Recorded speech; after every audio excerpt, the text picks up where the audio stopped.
दुनिया की तमाम छोटी और बड़ी खबरों के लिए हमारे चैनल को सब्सक्राइब करना न भूलें और बेल का बटन जरूर दबाएं। ये मीडिया क्रिएटेड माया है और ये माया टूटने वाली है और जिस दिन ये माया टूटी फिर देखना क्या होता है। नरेंद्र मोदी जी, हिंदुस्तान का किसान नहीं डरेगा, नहीं हटेगा, वो बैठा रहेगा, भागना आपको पड़ेगा। नरेंद्र मोदी जी को समझ जाना चाहिए कि ये नहीं हटने वाले हैं। ये हिंदुस्तान है, ये पीछे नहीं हटता है, उनको पीछे हटना पड़ेगा, आज नहीं तो कल। मैं आज देशवासियों से क्षमा मांगते हुए सच्चे मन से और पवित्र हृदय से कहना चाहता हूं, ये समय किसी को भी दोष देने का नहीं है। आज मैं आपको, पूरे देश को ये बताने आया हूं कि हमने 3 कृषि कानूनों को वापस लेने का, रिपील करने का निर्णय लिया है। आप देख रहे हैं देश लाइव, देश की आवाज। मैं सहल कुरैशी। मोदी सरकार ने जिस तरीके से, प्रधानमंत्री ने खुद आज इंदिरा गांधी के जन्मदिन के मौके पर देश के सामने प्रस्तुत होकर यह ऐलान कर दिया कि किसी को कोई दोष देने की जरूरत नहीं है, हमारी कमी रही, हम तीनों कृषि कानून वापस लेने का ऐलान कर रहे हैं। अब दोस्तों, कुछ लोग ये कह रहे हैं, सोशल मीडिया पर तो ये बयार आ चुकी है, कुछ लोग कह रहे हैं कि मोदी ने थूका हुआ चाट लिया, क्योंकि हमने देखा किसानों से जिस तरीके से बार बार मीटिंग्स होती थी, अमित शाह मिलते थे, कृषि मंत्री मिलते थे, भाजपा की तरफ से बार बार कहा जा रहा था कि ये सरकार, मोदी सरकार, हमारी सरकार ये कानून हरगिज वापस नहीं लेगी। तो अब जो है वो लोग क्या कहें। अनभक्तों का तो हाल ये है कि बेचारे कहीं के नहीं रहे। वो कहते हैं ना कि गिरने के बाद भी टंगड़ी ऊंची, बिल्कुल वही हाल है अनभक्तों का, जो पिछले 1.5 साल से ये गिना रहे थे कि कृषि कानूनों के ये फायदे हैं। वो अनभक्त अब ये गिना रहे हैं कि कृषि कानून वापस लेने के ये फायदे हैं। तो वो कहते हैं ना, घर का ना घाट का, उसी हाल जो है वो अनभक्तों का हो चुका है। अब दोस्तों, सवाल ये उठता है कि मोदी सरकार ने ये तीनों कानून वापस क्यों लिए, ये वापस लेने में इतनी देर क्यों की। क्या किसानों से डर गए हैं प्रधानमंत्री नरेंद्र मोदी? क्योंकि जिस तरीके से उत्तर प्रदेश के चुनाव हैं, पंजाब में चुनाव हैं, और उससे पहले उत्तर प्रदेश में राकेश टिकैत समेत जिस तरीके से जयंत चौधरी वगैरह ने जो खेमाबंदी की है उत्तर प्रदेश में, वहां पर भाजपा की चूलें हिलती हुई नजर आई थी। तो क्या महज उत्तर प्रदेश के चुनाव में इन चुनावों को ध्यान में रखकर ये कानूनों को वापस लेने का ऐलान किया गया है? क्या सिर्फ उत्तर प्रदेश के चुनाव जीतना चाहती है मोदी सरकार? और नाम क्या दिया गया? राष्ट्रहित में हम इन कानूनों को वापस ले रहे हैं। दूसरी बात, मोदी जी, आपने जो माफी मांगी आज कि मैं माफी चाहता हूं, और साथ में आपने जो अल्फाज कहे, आपने कहा कि किसी को कोई दोष देने की जरूरत नहीं है। यह आपने क्यों कहा मोदी जी? क्योंकि सबसे बड़े दोषी तो आप ही हैं। और दूसरा, आपने जो कहा कि दोष देने की जरूरत नहीं है, क्या मोदी जी आप उन लोगों से भी माफी मांगेंगे, उन किसानों के परिवार वालों से भी, जिन 700 किसानों ने ये धरना प्रदर्शन करते हुए अपने जाने गंवाई? क्या उन किसानों के परिवार वालों से आप माफी मांगेंगे? क्या उन मृतक किसानों के परिजनों को आप मुआवजा देने का ऐलान करेंगे? क्योंकि आज आपने माफी मांग ली, आपने कहा है कि हाँ गलती हुई है, तो आपको गलती पूरे तरीके से माननी चाहिए। उन किसानों की क्या आप ऐलान करेंगे, या आप उत्तर प्रदेश के चुनावों को और करीब आने का इंतजार करेंगे कि चुनाव और ज्यादा करीब आए, उसके बाद मुआवजे का ऐलान किया जाए, ताकि मोदी सरकार की और ज्यादा वाहवाह होने लग जाए? दूसरा, मोदी जी, आपने जो कहा, मैं दोबारा कहूंगा, आपने जो कहा कि किसी को दोष देने की जरूरत नहीं है। मोदी जी, आप ही के लोग इन किसानों को खालसा के साथ जोड़ रहे थे। क्या आप इस पर माफी मांगेंगे?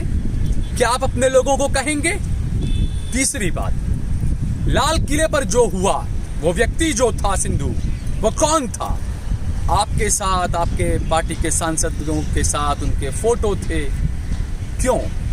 और उस वक्त खालिस्तान कहा गया, खालिस्तानियों के साथ जोड़ा गया, किसानों को बदनाम किया गया, तिरंगे को लेकर कहा गया कि तिरंगा हटा दिया लाल किले से, किसानों ने ये कर दिया, वो कर दिया। आपकी पार्टी के नेता, आपकी पार्टी के मंत्री और आप ही के अनभक्त गण ये तमाम झूठ फैला रहे थे। क्या आप उस पर भी माफी मांगेंगे?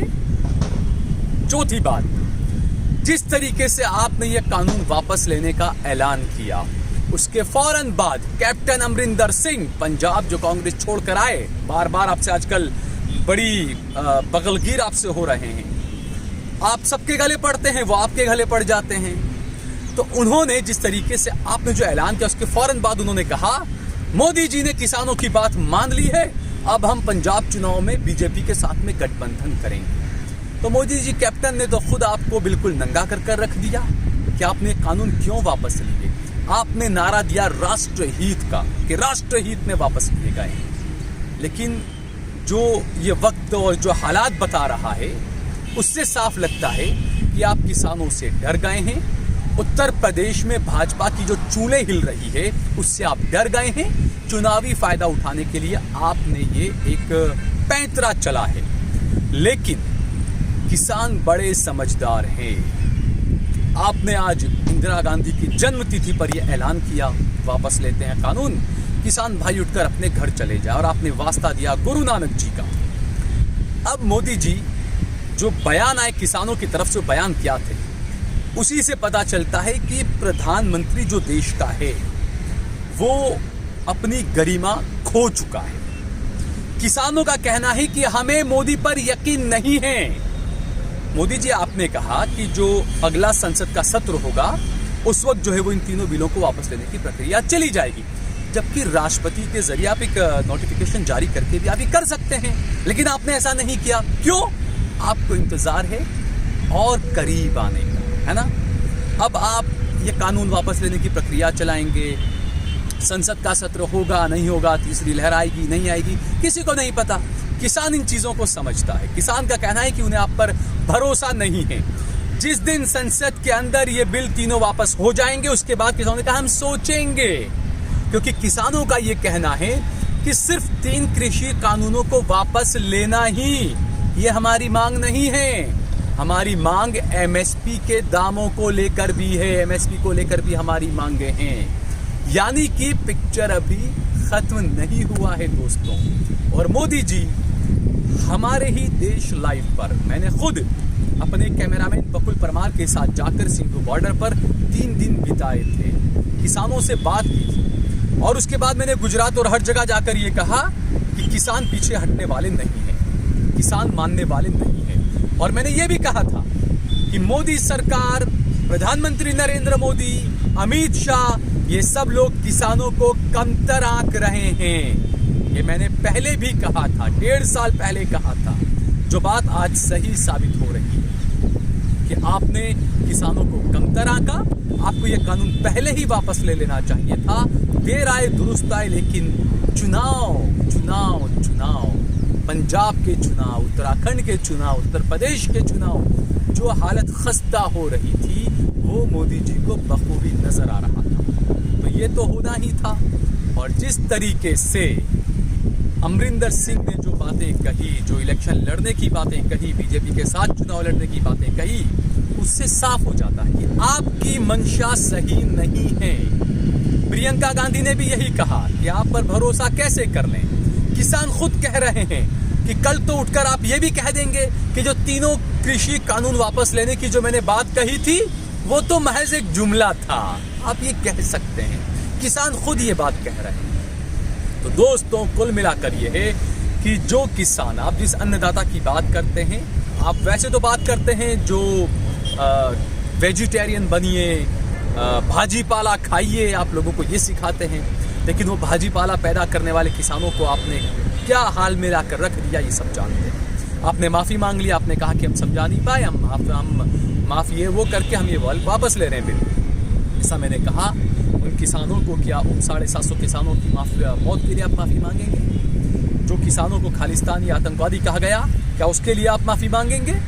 जिन किसानों पर लाठियाँ चलाई गई, क्या उस लाठीचार्ज के लिए आप माफ़ी मांगेंगे? आपकी हरियाणा सरकार, आपकी मध्य प्रदेश की सरकार, क्या आप माफ़ी मांगेंगे मोदी जी? ये कई सवाल है, लेकिन मैं यही कहूँगा, पिक्चर अभी बाकी है दोस्तों, बहुत कुछ देखना बाकी है। दूसरा, मुद्दे गौण हो चुके हैं। कृषि कानून का मुद्दा था, भाजपा ने वो वापस ले लिया। अब जो उत्तर प्रदेश के चुनाव होंगे दोस्तों, क्योंकि किसानों का तो कोई मुद्दा ही नहीं रहा, जो किसान आज तक लड़ रहे थे, उत्तर प्रदेश के चुनाव में ये तमाम किसान आपको हिंदू रंग में रंगे हुए नजर आएंगे। ये बात आपको कड़वी जरूर लगेगी दोस्तों, लेकिन ये हकीकत है। ये तमाम किसान आपको हिंदू रंग में रंगे हुए नजर आएंगे। किसानों का मुद्दा हट चुका है। अब उत्तर प्रदेश का चुनाव हिंदू मुसलमान के मुद्दे पर होगा। संसद के अंदर कई और मुद्दों पर चर्चा होती, क्योंकि इन दिनों जो जो कांड किए मोदी सरकार ने, उन मुद्दों पर चर्चा होने वाली थी संसद के अगले सत्र में। लेकिन अब संसद के सत्र की तमाम मीडिया चैनल वाहवाही करेंगे, कृषि कानून वापस हो गए। तो पूरा मीडिया कृषि कानूनों को लेकर बहस कराएगा, डिबेट्स कराएगा, मोदी सरकार की वाहवाही करेगा। लेकिन विपक्ष जो मुद्दे लेकर बैठा हुआ था कि इन मुद्दों पर हमें सरकार को घेरना है, जो किसान मुद्दों से अलग है, मॉब लिंचिंग के मामले हैं, कई सारे अलग अलग मामले हैं, कश्मीर में जिस तरीके से मार दिया गया, हत्याएं कर दी गई, आरोप लगे, ये तमाम मामले हैं। कई ऐसे मामले हैं जिनको लेकर विपक्ष बैठा हुआ था। ये तमाम मुद्दे धरे के धरे रह जाएंगे, क्योंकि रंगा बिल्ला की जो चापलूसी में लगा रहता है मीडिया, और रंगा बिल्ला का जो ये शातिराना राजनीति करने का जो अंदाज है, उसको कोई नहीं पहुंच सकता दोस्तों। तीसरी बात, राहुल गांधी, मैं हमेशा कहता हूं कि वो पप्पू नहीं है। मैंने बार बार कहा कि वो पप्पू नहीं है। आपको याद होगा लैंड एक्विजिशन बिल 2015 में सरकार को थूका हुआ चाटना पड़ा था।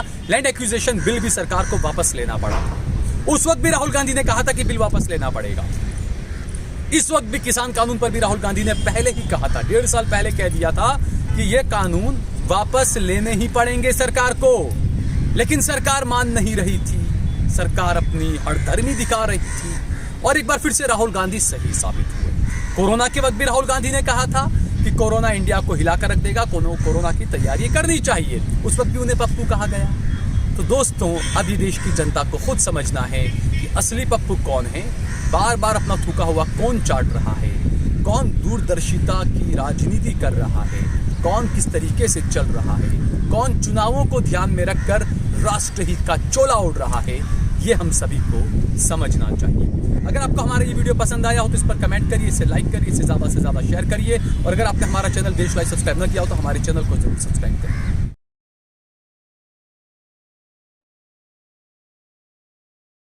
आप देख रहे हैं देश लाइव, देश की आवाज।